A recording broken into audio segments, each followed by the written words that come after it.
So this is the book that we are talking about, Tales of Modern India, 8 Stories by Rabindranath Tagore, translated from Bengali into English by me, Soumitra Das.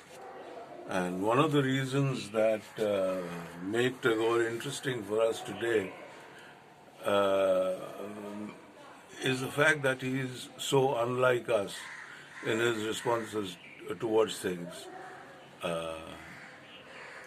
For instance, he's okay with the norms and customs of his times. For instance, he got married at the age of 23 to a girl who was 10 years old, and by whom he had his first child when she was 13. And he saw nothing wrong with that. It was part of the norm. Of course, everybody was getting married in a similar way, but he was a Tagore. I mean, he is somebody who's supposed to represent the soul of Bengal. And for him to be okay with norms and customs is a bit surprising.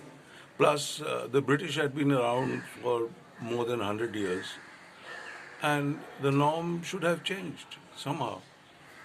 The same thing is seen in his stories. I mean, when he talks about the life of ordinary people, he talks about their way of life, their values, their belief systems, their social comportment.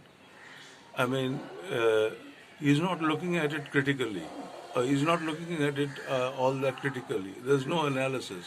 He just takes things for granted, and he portrays these people as somehow okay. There's nothing fundamentally wrong with the social system. He may have had his reservations separately, outside his stories.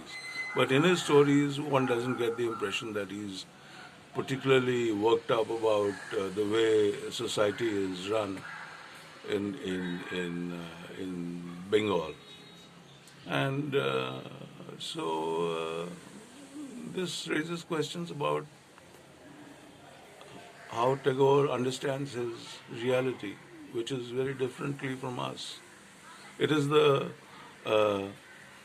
educated, well-heeled English-speaking class which is often portrayed as being mischievous, if not downright wicked. And this is a bias that continues in modern Bengali culture. This is something that we derive from Tagore, largely.